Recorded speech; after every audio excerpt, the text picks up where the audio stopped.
अस्सलामुअलैकुम, मैं हूं जुनैद, अपने जुनैद नबी चैनल के साथ। आज हमारे पास मैरी क्यूरी स्कॉलरशिप के विनर नूर मोहम्मद मौजूद हैं। आज इनसे हम मैरी क्यूरी स्कॉलरशिप के बारे में इंट्रोडक्शन लेंगे और पूछेंगे कि क्या क्या स्टेप्स इन्वॉल्व होते हैं ताकि आपको बहुत आसानी हो जाए जब आप अप्लाई करें। तो सबसे पहले हम नूर मोहम्मद के इंट्रोडक्शन से स्टार्ट करते हैं। जी वालेकुम सलाम जुनैद साहब। सो मैं अपने नाम से शुरू करूँगा। मेरा नाम नूर मोहम्मद है और मैंने मटेरियल साइंस एंड इंजीनियरिंग में बैचलर्स किया है from Bahauddin Zakaria university Multan.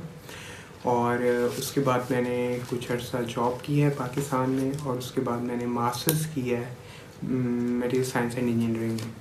And then उसके बाद मैंने ये मैरी क्यूरी स्कॉलरशिप के लिए अप्लाई किया और डिफरेंट प्रोसेस से होते हुए मैंने इसको विन किया। बहुत शुक्रिया नूर मोहम्मद। सबसे पहले तो आपने हमें टाइम दिया। नूर मोहम्मद काफ़ी मसरूफ़ होते हैं लैब वर्क वगैरह और काफ़ी रिसर्च में। हमने रिक्वेस्ट करके आप लोगों के लिए टाइम लिया था इनसे, तो सबसे पहले तो मैं इनका शुक्रिया अदा करूँगा, इन्होंने हमारे लिए टाइम निकाला। तो नूर मोहम्मद भाई, आप सबसे पहले आप हमें स्कॉलरशिप के बारे में बताएं कि ये है क्या। अच्छा, जो मैरी क्यूरी स्कॉलरशिप है वो दूसरे स्कॉलरशिप्स हैं, मतलब यूरोप के, उनसे थोड़ा डिफरेंट है। डिफरेंट इस सेंस में है कि मैरी क्यूरी स्कॉलरशिप में आपका एक कंसोर्टियम बन जाता है जिसमें पार्टनर्स होते हैं यूनिवर्सिटीज़ और इंडस्ट्रीज़। यूनिवर्सिटीज़ और इंडस्ट्रीज़ मिल के एक प्रोजेक्ट को वो फंड करते हैं। उसमें वो मुख्तलिफ स्टूडेंट्स को और मुख्तलिफ रिसर्चर्स को all over the world hire करते हैं पीएचडी के लिए। आपका एक स्पेसिफिक प्रोजेक्ट प्री डिज़ाइंड होता है, आपको पहले से पता होता है कि मैंने किस चीज़ पर जाकर वहाँ पर काम करना है। तो इस तरह से जो है ना, फिर आपकी एक प्रॉपर सैलरी होती है और हर लिहाज से आपको अकोमोडेट किया जाता है। और लैब के हवाले से भी मतलब एक्सपेरिमेंटल्स भी आपको सारी फंडिंग उसमें इन्वॉल्व होती है। सेकेंडली, और जिसमें सबसे इम्पॉर्टेंट चीज़ ये होती है जो रेगुलर पीएचडी से डिफरेंट होती है कि रेगुलर पीएचडी में आप एज अ स्टूडेंट की कैपेसिटी में काम कर रहे होते हो, लेकिन मैरी क्यूरी स्कॉलरशिप में आप एज अ जॉब होल्डर काम कर रहे होते हो। आपका वीज़ा भी as a job work visa लगता है आपका। अच्छा नूर भाई, मेरा यहाँ से एक सवाल, आपने जो बात की उससे आ रहा है कि ये सिर्फ़ और सिर्फ पीएचडी के लिए ही होता है Marie Curie scholarship. Marie Curie scholarship PhD के लिए भी होता है और ये फंडिंग पोस्ट डॉक्टरेट के लिए भी होती है, सिर्फ मास्टर्स के लिए नहीं होती। पीएचडी और पोस्ट डॉक्टरेट के लिए फंडिंग होती है मैरी क्यूरी। यानी कि जिसने अप्लाई करना है उसने कम से कम मास्टर्स की डिग्री हासिल की भी जी बिल्कुल। तो नूर भाई ये बताइएगा कि ये कौन सी कंट्रीज़ में अवेलेबल है। ये यूरोप के कंट्रीज़ में अवेलेबल होता है, लेकिन बेसिक जो सबसे ज़्यादा जो जिस कंट्री में अवेलेबल होता है ना, वो है फ्रांस। तो बेसिकली ये स्कॉलरशिप भी फ्रांस का ही है, लेकिन ये है कि मुख्तलिफ यूनिवर्सिटीज़ और पार्टनर्स मुख्तलिफ यूरोप के कंट्रीज़ से इसमें इन्वॉल्व होते हैं, तो वो मुख्तलिफ डिफरेंट कंट्रीज़ में आपकी प्लेसमेंट कर देते हैं। हाँ जी, क्योंकि मैरी क्यूरी है भी बेसिकली मेरे ख्याल वो फ्रांस की ही थी। फ्रांस की ही, बिल्कुल। तो उन्हीं के नाम पर ये स्कॉलरशिप रखा गया था। सही। तो नूर भाई क्या कहते हैं, जो ये स्कॉलरशिप है इसमें क्या क्या कवरेज मिलती है, स्टाइपेंड वगैरह क्या होता है, हेल्थ इंश्योरेंस वगैरह, ये सारी चीज़ें थोड़ी सी बताइएगा। तो इसके अंदर एक तो आपका होता है लिविंग अलाउंस, जो कि एस्टिमेटेड तकरीबन 3200 यूरोस के आसपास होता है। उसके अलावा आपका मोबिलिटी अलाउंस होता है 600 यूरोस का, और उसके अंदर आपका फैमिली अलाउंस होता है 500 यूरोस का। सेकेंडली ये है कि अब लिविंग अलाउंस अगर 3200 यूरोस है तो इसका मतलब ये नहीं है कि आपको वहाँ जाके पूरे 3200 यूरोस ही मिलेंगे। यूरोप की तरफ से एक कोफिशिएंट मुख्तलिफ कंट्रीज़ के लिए पहले से ही यूरोपियन यूनियन ने डिवाइस किया हुआ है। उस कोफिशिएंट के लिहाज से आपके लिविंग अलाउंस में बनता है, और वो ही कमी ही होती है यूजुअली 3200 यूरो से। सेकेंडली ये है कि क्योंकि ये सैलरी है, मतलब जॉब वर्क वीज़ा है, तो इसमें आपका टैक्स कटिंग भी होती है वहाँ पर। तो वो डिपेंड करता है और वेरी करता है कंट्री टू कंट्री कि आप किस कंट्री में जा रहे हो, और डिपेंड इस पे भी करता है कि आप कौन सा प्रोजेक्ट है जिसके लिए आपको, मतलब जिसके लिए आप जा रहे हो। हर प्रोजेक्ट की फंडिंग मुख्तलिफ होती है। अच्छा नूर भाई, ये बताइएगा थोड़ा सा, यहाँ जो है ना एक छोटी सी कन्फ्यूजन आ रही है माइंड में कि एक तो फ्रांस तो मेन कंट्री है, इसके अलावा कौन कौन सी प्रोमिनेंट कंट्रीज़ हैं जिसके अंदर जो है बंदा अपनी फील्ड से रिलेटेड देख सकता है? अच्छा, जो मैरी क्यूरी में बेसिकली जो कंट्रीज़ हैं उसमें टर्की भी इन्वॉल्व है, उसमें जर्मनी भी इन्वॉल्व है, उसमें स्पेन भी इन्वॉल्व है, उसमें नीदरलैंड भी इन्वॉल्व है, यूके की भी कुछ आ जाता है उसके अंदर, तो स्लोवेनिया इन्वॉल्व है। मतलब आप यू नेम इट, बस यूरोप के कंट्रीज कोई भी हो सकते हैं। वो फिर आगे सारा डिपेंड करता है कि आप जिस प्रोजेक्ट पे आप अप्लाई कर रहे हैं और जो कंसोर्टियम बना हुआ है वो कहाँ कहाँ आपको ऑफर कर रहा है, किस कंट्रीज में ऑफर कर रहा है। मतलब ये थोड़ा सा फंडिंग पे डिपेंड करेगा कि कौन सी फंडिंग आपके पास कौन है, सी फंडिंग है, कौन सा प्रोजेक्ट है, इस पे आप जा रहे हो। सेकेंडली फिर इसमें एक मैरी क्यूरी में एक और मैं बेनिफिट आपको बताऊँ, इसमें एक सेकेंडमेंट का आंसर शामिल होता है मैरी क्यूरी में। उसमें ये होता है कि आपने 3 महीने के लिए या तो किसी पार्टनर इंडस्ट्री में या होस्ट इंस्टीट्यूशन में जाके आपने रिसर्च करनी होती है। कई बार 2 सेकेंडमेंट्स भी होती हैं, कई बार 1 सेकेंडमेंट्स भी होती है। मतलब आप एज अ मोबिलिटी रिसर्चर काम करते हो। ज़रूरी नहीं है कि आपने मतलब जिस इंस्टीट्यूशन में आप गए हो आपने पूरे 3 साल आपने वहीं गुजारने, नहीं, आपको मुख्तलिफ जगह पर भेजा जाएगा। इवन के ट्रेनिंग प्रोग्राम्स होते हैं पूरे कंसोर्टियम। फॉर एग्जांपल कई बार सीट्स ज़्यादा होती हैं, फॉर एग्जांपल 20, 24, 30, तो वो 30 स्टूडेंट्स फॉर एग्जांपल अगर एक प्रोजेक्ट के तहत आ रहे हैं तो उनके मुख्तलिफ टॉपिक्स होंगे, मुख्तलिफ रिसर्च एरियाज़ होंगे और वो मुख्तलिफ कंट्रीज़ में प्लेस्ड होंगे यूरोप में। तो फिर उनका ये होता है कि ये सारे मिलके फिर एक मैरी क्यूरी एक ट्रेनिंग प्रोग्राम भी इसमें क्रिएट करता है, जिसमें सारे स्टूडेंट्स आते हैं, अपनी रिसर्च शेयर करते हैं, कुछ स्किल्स सीखते हैं। तो ये सारे बेनिफिट्स भी मैरी क्यूरी में होते हैं। यानी कि म्यूचुअल लर्निंग का भी एक आंसर मौजूद है और रिसर्च का वो आंसर मौजूद है। ऐसे ही। अच्छा नूर, एक नया सवाल इसमें यह है कि जिस तरह के मैं अपने चैनल पे मोस्टली CSE यानी कि चाइनीज़ स्कॉलर, क्योंकि हमने मास्टर्स वहाँ से किया था तो बड़े अच्छे तरीके से उसका पता था हमें, तो उसकी स्पेसिफिक डेट्स होती हैं। जिस तरह कि हमें पता है जनवरी से अप्रैल के दरमियान हमने अप्लाई करना है, क्या इस स्कॉलरशिप की भी कोई स्पेसिफिक डेट्स हैं कि इसके दरमियान हम इसको सर्च करें? इसकी सबसे बड़ी अच्छी जो चीज़ है ना मैरी क्यूरी की, वो ये है कि इसकी कोई स्पेसिफिक डेट नहीं है। राउंड द ईयर इसकी एप्लीकेशंस होती हैं, ठीक है। डिपेंड ये करता है कि आपकी मतलब फील्ड से रिलेटेड कोई पोस्ट आई हुई है कि नहीं, आपकी फील्ड से रिलेटेड कोई जॉब या कोई PhD की जॉब अवेलेबल है कि नहीं। तो अगर अवेलेबल है तो वो राउंड द ईयर किसी भी टाइम आ सकती है। इसकी कोई फिक्स डेट नहीं है, कोई मंथ नहीं है, वो कभी भी आ सकती है। से ये डिपेंड करेगा कि आपके प्रोजेक्ट से रिलेटेड अगर कोई फंडिंग या कोई प्रोजेक्ट आया हुआ है तो वो एडवर्टाइज कर देंगे। बिल्कुल। और फिर आपको ये है कि थ्रू आउट द ईयर आप नज़र रखें, अगर जैसे ही आपका आता है तो आप उस पर अप्लाई कर दें। बिल्कुल ऐसा ही। अच्छा नूर, ये तो एक बड़ी अच्छी बात बताई। अब आप ये बताएं कि अप्लाई करने के लिए हमें किन किन डॉक्यूमेंट्स की ज़रूरत होती है? अच्छा, अब मैं एक और आपको इसमें जो इम्पोर्टेंट बात बताऊं, क्योंकि ये कंसोर्टियम इसमें इन्वॉल्व होता है, मुख्तलिफ यूनिवर्सिटीज़, मुख्तलिफ पार्टनर्स इन्वॉल्व होते हैं, तो हर कंसोर्टियम की डिफरेंट रिक्वायरमेंट्स होती हैं डॉक्यूमेंट्स के हवाले से भी। लेकिन जो बेसिक रिक्वायरमेंट्स एक रेगुलर PhD की होती है ना, वही बेसिक डॉक्यूमेंट रिक्वायरमेंट्स इसमें भी होती है, सच एज जैसे रिकमेंडेशन लेटर्स, आपकी CV, आपका। अच्छा, इसमें ना एक और रिसर्च प्रपोजल एज सच ऐसे इन्वॉल्व नहीं होता। उसकी रीज़न ये है क्योंकि प्रोजेक्ट प्री डिफाइंड है, ठीक है ना। उन्होंने पहले से ही डिफाइन किया हुआ है कि आपने इस टॉपिक पे आकर हमारे साथ काम करना है। तो रिसर्च प्रपोजल एज सच इस तरह नहीं होता कि आप अपना रिसर्च प्रपोजल बना के उनको दें कि मैं इस पे काम करूँगा, नहीं। आप जो है उन्हीं के ही पहले से डिज़ाइन प्रोजेक्ट उनका होगा, आप उसी से रिलेटेड आपको काम करना होगा। हाँ, एक्सेप्शनल केस में कुछ जगह पर ऐसा होता भी है, कोई 1-2 ऐसी पोस्ट आ भी जाती हैं जिसमें वो आपसे रिसर्च प्रपोजल मांग लेते हैं। उसमें ये होता है कि फिर आपको खुद सुपरवाइज़र ढूंढना होता है मुख्तलिफ यूनिवर्सिटीज़ में, और फिर उसके साथ रिसर्च प्रपोजल डिस्कस करना होता है, और फिर वो आपका रिसर्च प्रपोजल बेसिकली सिलेक्ट होता है।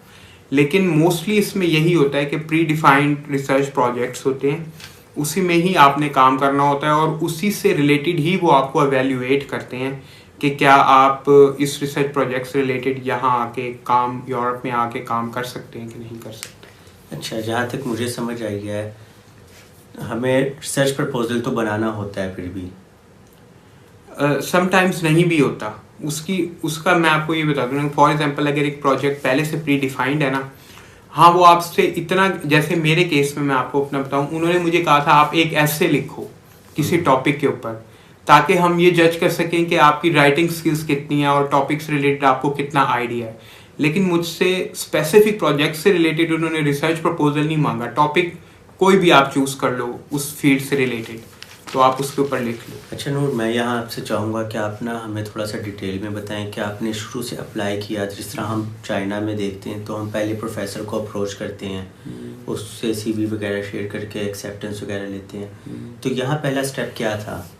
सबसे पहला स्टेप यही होता है कि आपने जो है ना, जो उनका मेन पोर्टल है मैरी क्यूरी का, उस पर जाकर आपने जॉब सर्च करना है कि आपसे रिलेटेड आई हुई है जॉब पे, प्रोजेक्ट आया हुआ है कि नहीं। फॉर एग्जांपल आपको एक प्रोजेक्ट नज़र आ जाता है कि ये रिलेटेड बैकग्राउंड है से, मेरे बैकग्राउंड से रिलेटेड है ये प्रोजेक्ट। तो अच्छा, अब आप उसकी फिर डिटेल्स में जाते हैं। वहाँ डिटेल्स में वहाँ पे उन्होंने सब कुछ मेंशन किया हुआ होता है, हर चीज़ पहले से मेंशन होती है कि फॉर एग्जांपल मेरे केस में ये हुआ था कि उन्होंने पहले से बताया हुआ था कि इसकी 3 स्टेजेस होंगी, ठीक है। अच्छा, फर्स्ट स्टेज जो है ना, फर्स्ट स्टेज इसकी एलिजिबिलिटी क्राइटेरिया होती है मैरी क्यूरी की। वो हर मैरी क्यूरी के लिए इम्पॉर्टेंट है, वो उसके बगैर नहीं, जब तक आप एलिजिबिलिटी क्राइटेरिया क्लियर नहीं करोगे आप आगे नहीं जा सकते। तो वो उस केस में मतलब क्या कंडीशंस होती हैं, एक तो उसमें कंडीशन ये है कि जो आपकी मास्टर्स डिग्री है मतलब वो 4 साल से ज़्यादा पुरानी ना हो। फॉर एग्जांपल आपने 2020 में मास्टर किया है तो आपके पास 2024 तक चांस है अप्लाई करने का। सेकेंड एलिजिबिलिटी क्राइटेरिया ये होता है कि जिस इंस्टीट्यूशन में आप जा रहे हैं, जिस कंट्री में आप जा रहे हैं, वो होस्ट इंस्टीट्यूशन जिस कंट्री में है, उस कंट्री में आपने 12 मंथ से ज़्यादा टाइम ना गुजारा हो पिछले 3 साल में। तो ये 2 बेसिक रिक्वायरमेंट्स हैं, ये लाजमी फुल करनी होती हैं इसके लिए, मैरी क्यूरी के लिए। अच्छा, तो मेरे केस पे ये स्टेज 1 थी एलिजिबिलिटी क्राइटेरिया की। अच्छा, तो स्टेज 1 मैंने क्लियर कर ली। स्टेज 2 में पेपर एप्लीकेशन का क्राइटेरिया होता है, मतलब जो आपने एसेज, आपकी CVs, आपने अपने रिकमेंडेशन लेटर्स, आपने एक्स्ट्रा करिकुलर एक्टिविटीज़ और ये वो पूरी डॉक्यूमेंट फाइल बना के जो आपने सबमिट की होती है, और जो बाकी तमाम और स्टूडेंट्स की तरफ से भी जो फाइल्स आई हुई होती हैं, उसमें से स्टूडेंट्स को शॉर्टलिस्ट किया जाता है। स्टेज 2 जब आप क्लियर करते हैं, थर्ड स्टेज होती है फिर आपका इंटरव्यू में वो कंसोर्टियम का पूरा पैनल होता है, उसमें प्रोफेसर्स भी इन्वॉल्व होते हैं, उसमें इंडस्ट्री से भी लोग होते हैं, उसमें जनरल भी लोग बैठे होते हैं, फिर उस पूरी टीम का एक चेयरमैन भी होता है, वो भी बैठा होता है। तो वो सारे मिलके मतलब आपका एक इंटरव्यू कंडक्ट करते हैं और सिर्फ ये एवेल्युएट करने की कोशिश करते हैं कि आपकी इतनी एक्सपर्टीज़ है कि आप इस प्रोजेक्ट को हैंडल कर सको कि ना। और तो जब आप वो उनको कन्विंस कर देते हो, अगर उनको सही लगे, तो नेक्स्ट जो 4th स्टेज होती है उसमें फिर वो आपको एक प्री एडमिशन लेटर दे देते हैं और फिर आपका वीज़े का और वो सारी डॉक्यूमेंटेशंस वगैरह वो स्टार्ट हो जाती है। यानी कि इसके दौरान प्रोफेसर को अप्रोच करने की कोई ज़रूरत नहीं होती। अच्छा, अब इसका सिनेरियो ये है कि आप प्रोफेसर को अप्रोच कर सकते हो, लेकिन प्रोफेसर को अप्रोच आप इस लिहाज से कर सकते हो कि आप उसको बता सकते हो कि मैं इस प्रोजेक्ट में अप्लाई करना चाहता हूँ, तो मुझे कुछ डिटेल्स बताओ इसके बारे में कि यहाँ पे आकर मुझे क्या काम करना होगा, ये किस चीज़ से रिलेटेड है। प्रोफेसर आपको सिर्फ उस हद तक हेल्प करेगा। लेकिन जहाँ तक सिलेक्शन का ताल्लुक है, तो मेनली सिलेक्शन जो पूरी टीम होती है कंसोर्टियम की, वो ही करती है आपको सिलेक्शन। सही, यानी कि कोई जो प्रोजेक्ट जो भी एडवर्टाइज होगा उसका एक सुपरवाइजर होगा। हाँ जी, सुपरवाइजर तभी आपको अलॉट होगा जब आपका एडमिशन वगैरह ये सारी 4 स्टेजेस आप कंप्लीट करोगे। बिल्कुल सही। लेकिन उसमें ये होता है कि फॉर एग्जांपल अगर 24 प्रोजेक्ट्स हैं बिलफर्स, तो उसमें उन्होंने उन प्रोजेक्ट से रिलेटेड वो जहाँ होने हैं, जिस कंट्री में, जिस इंस्टीट्यूशन में होने हैं, और जिन सुपरवाइजर्स ने आपको सुपरवाइज करना है, उन्होंने पहले ही सारी इंफॉर्मेशन दी होती है। मतलब उनके ईमेल आईडीज भी, हर चीज़ उन्होंने दी होती है कि आप पहले से अपनी देख लें। फिर उसमें ये होता है कि फॉर एग्जांपल अगर प्रोजेक्ट्स ज़्यादा है तो आपको प्रेफरेंसेस भी सिलेक्ट करनी होती हैं उसमें कि फॉर एग्जांपल अगर आपको सिलेक्ट करते हैं तो आप किस प्रोजेक्ट को प्रेफर करना चाहेंगे। तो आपको एक प्रेफरेंसेस भी अपनी सेट करनी होती है। ये डिपेंड करता है, वेरी करता है अगर प्रोजेक्ट्स ज़्यादा हैं। फॉर एग्जांपल अगर एक दो प्रोजेक्ट्स हैं या एक ही है, समटाइम्स एक या दो आते हैं, तो फिर इतना इसका इशू नहीं होता। तो फिर वो तो नूर भाई आपकी केस में कितनी प्रेफरेंसेस थी? मेरी केस में 24 प्रोजेक्ट्स ऑफर हुए थे मुख्तलिफ कंट्रीज़ में, फ्रांस में, यूके में, स्लोवेनिया में, स्पेन में, पोलैंड में।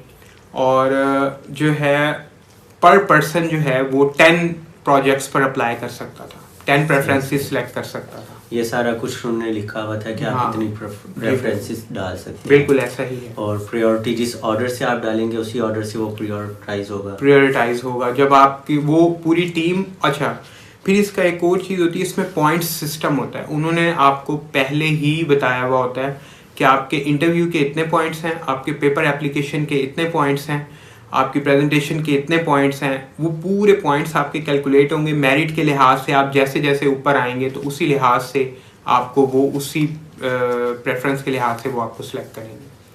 अच्छा नूर भाई, यहाँ जो है ना, मुझे जो लग रहा है कि एक बहुत इंपॉर्टेंट सवाल ये बनता है कि आपकी सीवी बहुत मैटर करती है इस मामले में, क्योंकि पहला स्टेज ये है कि जिसमें उन्होंने आपको सारा सीवी से जज करना है। तो आप क्या कहते हैं कि एक सीवी के इम्पोर्टेंट कंपोनेंट क्या होने चाहिए कि जब स्टूडेंट अप्लाई करे स्कॉलरशिप?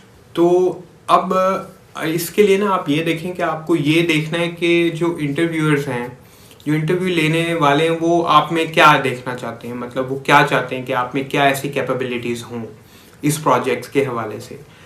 अब उसमें ऑब्वियसली आपकी पब्लिकेशंस बहुत मैटर करती हैं, रेलेवेंट हो, फील्ड से रिलेटेड, वो उसमें मेंशन हो।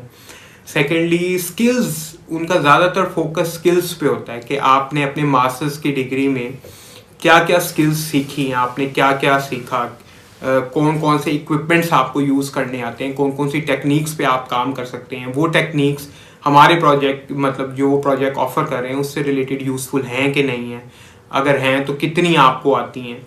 तो मेनली उनका फोकस जो है वो स्किल्स पर होता है। तो स्किल्स लाजमी मेंशन करें अपनी सीवी के अंदर, पब्लिकेशंस ऑब्वियसली मेंशन करें। अच्छा, एक जो बहुत इंपॉर्टेंट चीज़ होती है वो एक्स्ट्रा करिकुलर एक्टिविटीज़ होती हैं। तो सीवी के अंदर यूजुअली, और मे बी शायद चाइना में और उधर ये चीज़ें इतनी मैटर नहीं करती, लेकिन यूरोप में एक्स्ट्रा करिकुलर एक्टिविटीज़ को बहुत इंपॉर्टेंस दी जाती है। और मैं जब अप्लाई कर रहा था तो इसके बाकायदा मार्क्स थे, इसके पॉइंट्स थे 10 नंबर। तो उसमें आपने अपनी सीवी में लाजमी मेंशन करना होता है कि आपने किसी ऑर्गेनाइजेशन से आपका ताल्लुक है, आपकी क्या हॉबीज़ हैं। आपके फॉर एग्जांपल आप क्रिकेट अगर खेलते हो तो किसी क्लब के साथ आप खेले हो, कोई डिबेटिंग सोसाइटी में आपने काम किया, कुछ भी जो भी एक्स्ट्रा करिकुलर एक्टिविटीज़ है वो आपने अपनी लिस्ट करनी ही होती हैं सीवी के अंदर। उसके बाकायदा पॉइंट्स होते हैं और उसको पढ़ते हैं और वो मैटर करती हैं। अच्छा नूर भाई, आपने बड़ा अच्छी बात की कि एक्स्ट्रा करिकुलर एक्टिविटीज़ मोस्टली हम डालते भी नहीं हैं। अगर डालते हैं तो हम मोस्टली जो है ना छोटी मोटी चीज़, भाई मैं वीडियो गेम खेलता हूँ, इस तरह की चीज़ डालें। लेकिन ये कितनी इंपॉर्टेंट है कि बाकायदा पॉइंट्स हैं। पॉइंट्स से बात चलिए तो मैं चाहूँगा कि आप ये जो इनका पॉइंट सिस्टम है इसको ज़रा थोरली एक्सप्लेन कर दें कि किस किस चीज़ के कितने कितने पॉइंट्स होते हैं, ज़रा सिस्टमेटिकली, ताकि पता अच्छा, लगे। तो उसमें ये होता है कि फॉर एग्जांपल जब आपकी उन्होंने डिवाइस किया हुआ होता है, मतलब पेपर एप्लीकेशंस के फॉर एग्जांपल उन्होंने रख दिए 100 पॉइंट्स और उन्होंने कहा है कि मिनिमम पासिंग मार्क्स 60 हैं, ठीक है। अब उन 100 पॉइंट्स को उन्होंने इक्वली उस हर चीज़ के लिहाज से डिवाइड किया होता है। फॉर एग्जांपल आपके सीवी के 20 पॉइंट्स हैं, आपके मोटिवेशन लेटर के 20 पॉइंट्स हैं, आपके फॉर एग्जांपल मुझसे एस्से लिखवाया था उन्होंने तो एस्से के 10 पॉइंट्स हैं, ठीक है। उसमें एक्स्ट्रा करिकुलर एक्टिविटीज़ के आपके पॉइंट्स हैं, ठीक है। तो ये सारे वो जो जब आप अप्लाई करने जाएंगे मैरी क्यूरी में तो वो आपको पूरी एक गाइड देंगे। उस गाइड के अंदर हर चीज़ मेंशन होगी कि इस सेक्शन के इतने इतने पॉइंट्स हैं। तो आपको पता लग जाएगा कि यार ये सेक्शंस मैंने लाजमी इंक्लूड करने हैं क्योंकि इनके पॉइंट्स हैं। अगर ये सेक्शंस मैं इंक्लूड नहीं करूँगा तो ये पॉइंट्स मुझे नहीं मिलेंगे और मैं क्राइटेरिया पर मैं भी पीछे रह जाऊँ। तो आपने वो गाइड फॉलो करनी है अच्छे तरीके से, जिस तरह उन्होंने लिखा है उसी तरह आपने वैसे ही अपने डॉक्यूमेंट्स, अपनी चीज़ें प्रिपेयर करनी है, तब आपके चांसेस ज़्यादा होंगे इसके लिए।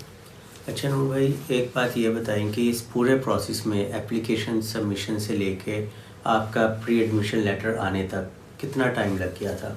अच्छा, यूजुअली उन्होंने ना टाइम भी मेंशन किया होता है। जब मतलब आप अप्लाई करना स्टार्ट करते हैं, पहले तो डेडलाइन की डेट होती है, 2 से 3 माह तो डेडलाइन होती है कि जी 2 महीने हैं या 3 महीने तक की डेडलाइन है। डेडलाइन के बाद उन्होंने मेंशन किया होता है कि इस डेट से हम आपकी पहली स्टेज को एवेलुएट करेंगे, एलिजिबिलिटी क्राइटेरिया। जब आप एलिजिबिलिटी क्राइटेरिया को कंप्लीट करेंगे, आपको मेल आएगी कि आप फर्स्ट स्टेज पास कर गए हैं। फिर उन्होंने मेंशन किया होता है गाइडलाइन में ही कि सेकंड स्टेज की एवेलुएशन हम इस डेट से स्टार्ट करेंगे, और फिर बताया होता है कि इस डेट तक हम सेकंड स्टेज की एवेलुएशन कंप्लीट कर लेंगे। फिर जो बंदा सेकंड स्टेज कंप्लीट करेगा, फिर थर्ड स्टेज का भी इसी तरह ही उन्होंने बताया हुआ होता है। अच्छा, समटाइम्स ये प्रोसेस जनरल है, ठीक है, लेकिन कुछ प्रोजेक्ट्स में ज़रूरी नहीं कि ये तीनों स्टेजेस फॉलो की गई हों। फॉर एग्जांपल, अगर 1 या 2 सीट्स हैं तो वो सिंपली आपका डायरेक्टली इंटरव्यू भी कंडक्ट कर सकते हैं। ज़रूरी नहीं है वो सिर्फ पेपर्स एप्लीकेशन देखेंगे, अच्छा ये 7-8 स्टूडेंट्स ये अच्छे हैं, ठीक है, इनको आप कॉल कर लें इंटरव्यू के लिए, उसमें से उन्होंने 1 या 2 सेलेक्ट करने होंगे और वो सिलेक्ट कर लेंगे। लेकिन ये जो मैं आपको स्टेजेस वाला सिस्टम बता रहा हूँ, ये उस वक्त होता है जब कंसोर्टियम बड़ा हो और प्रोजेक्ट्स ज़्यादा हों। फिर उन्होंने पूरा मैकेनाइज सिस्टम बनाया हुआ होता है कि इस लिहाज से हम सिलेक्ट करेंगे और इस लिहाज से हम, और उसमें उसको मेरे लिहाज से उसको फॉलो करना आसान है, क्योंकि आपके पास जब गाइडलाइन होती है कि यार मतलब कौन कौन सी चीज़ें मैंने करनी है, तो फिर वो आपको गाइडलाइन का पता आप कर लोगे। लेकिन अगर 1 या 2 स्टूडेंट्स की पोस्ट हैं तो आपको कोई गाइडलाइन फॉलो नहीं करनी, आप जनरल बस सीवी भेजेंगे, उनको जो जिस तरह भी जो भी क्लिक किया वो उसको सेलेक्ट कर लेंगे और कॉल कर लेंगे, तो उसमें थोड़ा सा डिफिकल्ट हो जाता है। यानी कि टाइमलाइन वेरी कर सकती है डिपेंडिंग अपॉन द प्रोजेक्ट। आपके केस में कितना का अर्सा लग गया था, कितने महीने लग गए थे? मेरे केस में ये था कि 1 अक्टूबर से जो है उन्होंने डेट दी हुई थी कि इस टाइम से आपकी पीएचडी स्टार्ट हो जाएगी, आपको होस्ट इंस्टीट्यूशन में आके रिक्रूटमेंट देनी है, ठीक है। तो वो उसी लिहाज से चलते हैं, फिर तकरीबन 6 to 7 months मे बी आने के बाद, प्रोजेक्ट आने के बाद और इंडक्शन तक तकरीबन 6 to 7 months वीज़ा प्रोसेस करते करते इतना लग जाता है। सही, मतलब है कि ये एक लॉन्ग जर्नी है, तकरीबन बंदा ज़हन में रखे कि हाफ ईयर का टाइम इसमें लग जाएगा। बिल्कुल, इसमें इस तरह हो जाता है। अच्छा, जब प्री का एडमिशन लेटर आ गया, आपका इंटरव्यू, सबसे पहले प्री एडमिशन से पहले हम इंटरव्यू पर आते हैं। आपका माशाल्लाह एक पैनल बैठा होगा, तो उसको कन्विंस करना एक बहुत बड़ी अचीवमेंट होती है, क्योंकि सारे ही एक अपनी फील्ड के जो एक्सपर्ट्स बैठे हैं। तो आपसे इंटरव्यू में क्या क्या क्वेश्चनिंग की गई थी? अच्छा, इंटरव्यू का भी मैं आपको बताऊं, उन्होंने जब आप गाइड को पढ़ेंगे ना, उन्होंने हर चीज़ उसमें दी होगी। पीपीटी के लिहाज से भी उन्होंने आपका हर क्राइटेरिया मेंशन किया होता है कि आपकी प्रेजेंटेशन के इतने पॉइंट्स हैं, आपकी कम्युनिकेशन के इतने पॉइंट्स हैं, आपकी लैंग्वेज, इंग्लिश लैंग्वेज आपको कितनी आती है, उसके इतने पॉइंट्स हैं। तो वो सारा उन्होंने मेंशन किया होता है। तो मेरा ये था कि उन्होंने मुझे कहा था कि आपने जो है वो प्रेजेंटेशन बनानी है कोई 10 मिनट की, और उसके बाद 15 to 20 मिनट्स के मतलब क्वेश्चन आंसर्स होंगे उसके अंदर। तो मैंने पहले अपनी प्रेजेंटेशन दी थी, और प्रेजेंटेशन के बाद जो मेन उन्होंने मुझसे क्वेश्चंस पूछे थे वो मेरी स्किल्स के लिहाज से पूछे थे। जो मैंने स्किल्स अपनी पीपीटी में मेंशन की हुई थी, उन्होंने एक एक स्किल उठाई थी और उन्होंने पूछा था इसके बारे में आप क्या जानते हैं, इसके बारे में आप क्या जानते हैं। और सेकेंडली पब्लिकेशंस के हवाले से भी पूछा था कि आपकी मतलब जो भी पब्लिकेशंस हैं वो रेलिवेंट तो उनको नज़र आ ही रहा होता है, क्योंकि वो स्कोप से रिलेटेड ही बंदे होते हैं।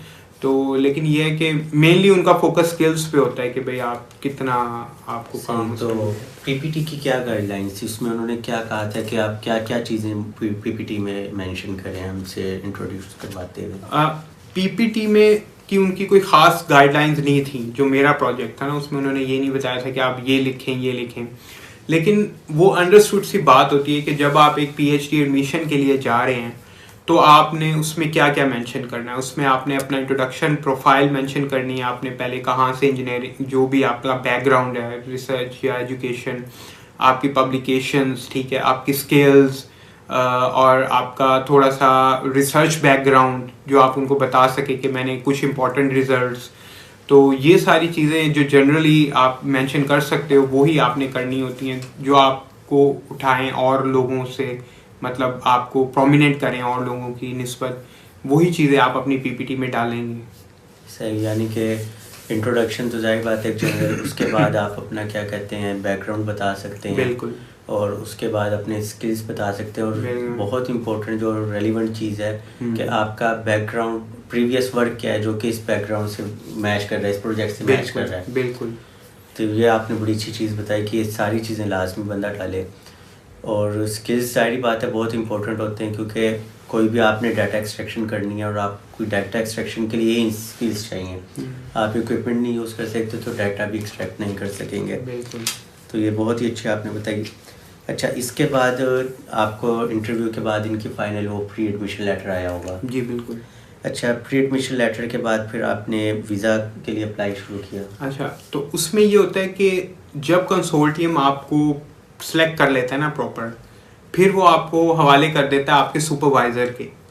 आप क्योंकि वो फिर रिस्पॉन्सिबिलिटी दे देते हैं सुपरवाइज़र को कि आपने अब इस स्टूडेंट की इंडक्शन करवानी है अपने इंस्टीट्यूट में, ठीक है, और इसकी सारी फॉर्मेलिटीज़ भी पूरी करनी है। लेकिन ऐसी बात नहीं है कि कंसोर्टियम की जो पूरी टीम है वो आपसे कांटेक्ट में नहीं होती, वो खुद भी कांटेक्ट में होते हैं। तो आप फिर सुपरवाइज़र से आप रब्ता करते हैं, उसके बाद आपका फॉर्मल प्रोसेस शुरू होता है जिसमें आपका सारा सिक्योरिटी से रिलेटेड प्रोसेस है, अगर कोई इस प्रोजेक्ट से रिलेटेड कोई सिक्योरिटी वगैरह कुछ इन्वॉल्व है। उसके अलावा यूनिवर्सिटी का एडमिशन, जिस यूनिवर्सिटी में आप जा रहे हैं वहाँ पर एडमिशन के क्या फॉर्मेलिटीज़ हैं वो पूरी करनी है। तो वो जब सारी फॉर्मेलिटी पूरी होती है तो वो आपको एक होस्टिंग एग्रीमेंट आपको इशू करते हैं। उस होस्टिंग एग्रीमेंट के ऊपर फिर आप वीज़ा अप्लाई करते हैं जिस भी कंट्री में आप फर्दर आगे जा रहे हैं। जिस तरह चाइना के लिए JW फॉर्म आते हैं, इसी तरह उनका होस्टिंग, बिल्कुल, उनका उसको वो होस्टिंग एग्रीमेंट कहते हैं, जिसकी बुनियाद पे एम्बेसी को पता लगता है कि ये बंदा यहाँ इस इंस्टीट्यूट में इसको ऑफर है और ये यहाँ जाना चाह रहा है। बिल्कुल ऐसा ही। और उसके ऊपर में कि टाइम ड्यूरेशन वगैरह सारा कुछ मेंशन होगा कि इतने अरसे का कोर्स है। वो आपके प्री एडमिशन लेटर पे मेंशन होता है कि 3 इयर्स की आपको फंडिंग है, उसमें ये चीज़ें इन्वॉल्व होंगी और ये बेनिफिट्स आपको दिए जाएंगे। बाकी होस्टिंग एग्रीमेंट में भी होता है, लेकिन उसमें स्पेसिफिकली इंस्टीट्यूट और आपके दरमियान वो एग्रीमेंट होता है कि हम इस स्टूडेंट को मैरी क्यूरी स्कॉलरशिप की फंडिंग के बेस पे हम इसको अपने यूनिवर्सिटी में एडमिशन प्रोवाइड कर रहे हैं। ये इसकी मैरी क्यूरी के लिहाज से ये इसकी सैलरी होगी, उसमें यूनिवर्सिटी के डायरेक्टर के सिग्नेचर्स होते हैं और वो एक किस्म का आपके और इंस्टीट्यूट के दरमियान एक होस्टिंग एग्रीमेंट होता है। सही सही, यूँ कह लें कि एक जॉब एग्रीमेंट बना। जॉब एग्रीमेंट, बिल्कुल आपने सही करेक्ट, जॉब एग्रीमेंट होता है। अच्छा, तो वीज़ा प्रोसेस के लिए जब हम करते हैं तो कोई ऑनलाइन एप्लीकेशन वगैरह फिल करके हम अपॉइंटमेंट वगैरह लेते हैं, जिस तरह चाइना के लिए है गैरी वीज़ा वगैरह के टाइप की तरह? हर कंट्री का डिफरेंट सिनेरियो। अब अगर जैसे अब मेरा प्रोग्राम था उसमें 24 कैंडिडेट्स थे, वो मुख्तलिफ कंट्रीज़ में जा रहे थे, कोई यूके भी जा रहा था, कोई पोलैंड भी जा रहा था, कोई फ्रांस भी जा रहा था, कोई स्पेन भी जा रहा था। तो वो जो भी फॉर्मेलिटीज़ होंगी वो उस कंट्री के लिहाज से फॉलो करेंगे। जो फ्रांस की फॉर्मेलिटीज़ होंगी वीज़ा के हवाले से वो उसको फॉलो करेंगे, जो स्पेन जा रहे हैं वो स्पेन के लिहाज से फॉलो करेंगे। मतलब हम जिस भी कंट्री में हमारा वो प्रोजेक्ट है हम उसकी एम्बेसी की गाइडलाइंस देंगे, उसकी एम्बेसी की गाइडलाइंस फॉलो करेंगे। सही। तो अकोमोडेशन का क्या हिसाब किताब होता है? क्या यूनिवर्सिटी या इंस्टीट्यूशन आपको प्रोवाइड कर रहा होता है वो? मैरी क्यूरी स्कॉलरशिप में आपको सच कोई अकोमोडेशन अलाउंस, वही जो टोटल लिविंग अलाउंस होता है ना वही आपको मिलता है। उसमें आपको मतलब कोई अकोमोडेशन की फैसिलिटी नहीं दी जाती अलग से। तो आपका ये होता है कि सुपरवाइज़र से आप कांटेक्ट कर सकते हैं। यूनिवर्सिटी के हर यूनिवर्सिटी में, यूरोप की हर यूनिवर्सिटी में एक पैनल होता है जो कि स्टूडेंट्स को इसी हवाले से हेल्प करता है। तो वो आपको बताते हैं कि आप इस अकोमोडेशन के हवाले से ये वेबसाइट सर्च कर सकते हैं स्पेसिफिक कंट्री की, आप यहाँ जा सकते हैं। देन इन अदर केस आप किसी यूनिवर्सिटी के स्टूडेंट्स को आप ऐड कर सकते हैं, उनसे व्हाट्सएप पे या किससे रब्ता कर सकते हैं। सुपरवाइज़र भी अपने मतलब जो आपके लैबमेट्स होंगे उनसे आपका एक कांटेक्ट करवा देता है हेल्प करने के लिए। तो वो मुख्तलिफ हेल्प होती है, वो आपको खुद ही अकोमोडेशन अरेंज करनी होती है। उसमें मतलब कंसोर्शियम और ये कंसोर्टियम वगैरह ये आपके इतने कोई हेल्पफुल नहीं होते। अच्छा, मतलब हमें अकोमोडेशन खुद करनी है और इसी लिविंग अलाउंस से ही करनी है? बिल्कुल। तो क्या प्राइस रेंज होंगी वहाँ? डिपेंड करता है किस कंट्री में जा रहे हैं, किस सिटी में जा रहे हैं। फॉर एग्जांपल अगर आप फ्रांस की बात लें तो अगर आप पेरिस में जाएंगे तो ऑब्वियसली वहाँ पर महंगा होगा, कॉस्टली होगा। अगर आप किसी और सिटी में जाएंगे तो इतना कॉस्टली नहीं होगा। जहाँ तक फ्रांस की बात है ना, उनका एक सेंट्रलाइज्ड अकोमोडेशन का सिस्टम है जो स्टूडेंट्स को प्रोवाइड करते हैं, जिसको वो नाम देते हैं क्रूज का, CROUS, क्रूज के नाम से। तो आप जब आपका होस्टिंग एग्रीमेंट हो जाता है यूनिवर्सिटी के साथ तो आप क्रूज में अप्लाई करते हैं अकोमोडेशन के लिए। तो लेकिन वो भी अवेलेबिलिटी के लिहाज से आपको अकोमोडेशन मिलती है, वो 100% कंफर्म नहीं होता कि आपको अकोमोडेशन मिल ही जाएगी। तो लेकिन आप अप्लाई करते हैं, अगर फॉर एग्जांपल आप उसमें सेलेक्ट हो जाते हैं तो फिर वो आपको ऑफ़र करते हैं कि हम ये आपको ऑफ़र कर रहे हैं, मतलब अकोमोडेशन उस सिटी में। तो फिर उससे रिलेटेड सारी डॉक्यूमेंटेशंस जो है उसमें वो इंश्योरेंस भी होती है, गारंटर भी होता है, मतलब उसमें सारी चीज़ें वो आपकी ऑल द वे हेल्प करते हैं, बताते हैं आपको यहाँ से आपको इंश्योरेंस परचेज कर सकते हो, गारंटर परचेज कर सकते हो। यानी कि वो आपको गाइडलाइन प्रोवाइड करते रहते हैं कि ये आपने करना है। बिल्कुल। अगर फॉर एग्जांपल क्रूज में ना आया नाम, फिर हमारे पास क्या ऑप्शन है? हाँ, अगर आपका क्रूज में नाम नहीं आता तो आपको फिर ये होगा कि आप यहाँ से जाएं और वहाँ कोई होटल करें, कुछ 5-7 दिनों के लिए आप उस होटल में गुजारें और वहाँ होटल में रहते हुए आप कोई उस टाइम में वहाँ का कोई अकोमोडेशन सर्च कर लें। तो लास्ट ऑप्शन आपके पास यही होता है कि आप पहले वहाँ होटल बुक करें और फिर वहाँ जाके अकोमोडेशन होटल हो सकता है, या एयरबीएनबी भी एक वेबसाइट है जहाँ से आप अकोमोडेशन कर सकते हैं, जो कि थोड़ी सी चीपर मिल जाती है। बिल्कुल। तो ये है कि हम या तो क्रूज के ज़रिए, लेकिन ये सिर्फ फ्रांस से रिलेटेड है क्रूज ना, और कंट्रीज का मुख्य। हाँ जी, वो तो जाहिर बात है आपको उस कंट्री की गाइडलाइन पढ़नी पड़ेगी, लेकिन हम तो आपके लिहाज से बात कर रहे हैं इस वक्त। तो फ्रांस में क्रूज सिस्टम चलता है, तो अब क्रूज सिस्टम में क्या ये फैमिली अकोमोडेशन भी स्टूडेंट को मिलती है या सिर्फ स्टूडेंट के लिए ही होगी? वो फैमिली अकोमोडेशन भी दे देते हैं वो, लेकिन डिपेंड, मैंने वही कहा ना, अवेलेबिलिटी के ऊपर है। अगर लेकिन ज़्यादा प्रेफर वो एक्चुअली में करते हैं मास्टर स्टूडेंट्स को, जिनके लिए अकोमोडेशन बाहर ढूंढना मुश्किल होता है, उनको वो ज़्यादा प्रेफर करते हैं क्योंकि उनका स्टाइपेंड या सैलरीज वगैरह कम होती हैं PhD के लिए। लेकिन आप क्योंकि मैरी क्यूरी पर जा रहे होते हैं, उनको पता है कि इनकी ये एक सैलरी बेस्ड मतलब पर्सन है जो यहाँ पे आके काम करेगा, तो अगर अवेलेबल हुआ तो वो आपको दे देंगे, नहीं तो वो पहली प्रेफरेंस उनकी होती है उन स्टूडेंट्स के लिए जो जिनकी सैलरी कम है, जो बाहर अफोर्ड नहीं कर सकते। यानी कि बंदा माइंड बनाए कि उसको होटल में भी रहना पड़ सकता है और उसको किसी और वे से, यानी कि फेसबुक के ग्रुप से दोस्त ऐड करके उनसे कोई रब्ता करके अकोमोडेशन के साथ अरेंज की जाए। बिल्कुल। अच्छा नूर, ये तो बहुत ही ज़्यादा डिस्कस हो गई डिटेल में चीज़ें सारी, और आपने काफ़ी अच्छे तरीके से मैरी क्यूरी स्कॉलरशिप को एक्सप्लेन कर दिया। मेरे जहन में अब एक और क्वेश्चन ये है कि लैंग्वेज रिक्वायरमेंट क्या है? आइल्स जारी बात है आपको आइल्स या टोफल वगैरह देना पड़ेगा, लेकिन जनरल रिक्वायरमेंट क्या है? कितने बैंड्स होने चाहिए मिनिमम? यूजुअली मैरी क्यूरी में उन्होंने इंडिविजुअल बैंड भी इम्पोर्टेंट होते हैं और जनरल भी इम्पोर्टेंट होता है। मेरे केस में ये था कि उन्होंने जनरल 7 मांगा हुआ था और ओवरऑल मिनिमम उन्होंने 6 मांगा था, तो वो मेरी रिक्वायरमेंट थी, तो वो हो गई थी। तो इतना ही है, अगर आपका मतलब आइट्स में 7 बैंड है तो ये मेरे ख्याल मोर देन इनफ है मिनिमम एलिजिबिलिटी क्राइटेरिया पास करने की। इससे ज़्यादा बहुत कम ही होता है कि वो आपसे मांगे। हाँ जी, मोस्टली इंस्टीट्यूट्स का यही होता है कि मैक्सिमम आपके ये 7 और 9, किसी में भी 6 से कम ना। इसमें मैं एक और बात आपको ऐड कर दूं, इसमें प्रोजेक्ट्स के हवाले से ये भी होता है कि कुछ प्रोजेक्ट्स ऐसे होते हैं जिन्होंने आपसे पहले ही मांगा हुआ होता है कि आप at the time of application आप सबमिट करें आइट्स। लेकिन कुछ प्रोजेक्ट्स ऐसे भी होते हैं जो कहते हैं कि ठीक है, अगर आपके पास फ़िलहाल आइट्स नहीं है, आप अपनी एप्लीकेशन सबमिट कर दें, इन केस आपको आपका एडमिशन होता है तो हम आपको एक टेम्परेरी एडमिशन लेटर देंगे। अगर आप आइट्स अपना उस मिनिमम रिक्वायरमेंट पे हम सबमिट करेंगे तो फिर हम आपको एक pre admission letter permanent type वो दे देंगे आपको। तो मतलब आप बाद में भी कर सकते हो, लेकिन वो प्रोजेक्ट टू प्रोजेक्ट वेरी करता है, उस पर डिपेंड करता है। सही, मतलब ये तो फिर हम रिक्वेस्ट भी उनसे कर सकते हैं, अगर नहीं है तो क्या उसका दे दें, डिपेंड करेगा फिर वो आपको अलाउ करते हैं कि नहीं। बिल्कुल ऐसा ही है। तो वो फिर आपको एक टाइम विंडो दे देंगे जी। कि भाई इस टाइम विंडो के अंदर आप अगर फुलफिल कर देते हैं तो आपको एडमिशन लेटर मिलेगा, अदरवाइज फिर अपॉर्चुनिटी किसी और को देंगे वो। बिल्कुल ऐसे ही। अच्छा नूर, आखिर में आप क्या एडवाइस करना चाहेंगे हमारे स्टूडेंट्स को जो चाहते हैं कि हम इसके लिए अप्लाई करें, या जनरली कोई भी स्टूडेंट हो जो अभी बैचलर से फारिग हुआ है या मास्टर्स करके फारिग हुआ है? जब मास्टर्स करके फॉर एग्जांपल अगर आप फारिग हुए हैं तो सबसे पहले तो आप कंटिन्यूसली पोस्ट देखते रहें कि आपसे रिलेटेड कोई आ रही हैं कि नहीं, मैरी क्यूरी में रिलेटेड बैकग्राउंड से रिलेटेड पोस्ट हैं कि नहीं है। इन केस अगर आपको मिल जाती हैं तो अपनी प्रेपरेशन आप पूरी रखें। मैं आपको ये मशवरा दूंगा कि आइट्स आप पहले करके रखें, क्योंकि आपको एक प्रायोरिटी दी जाएगी अगर आपने आइट्स पहले से ही किया हुआ होगा ना।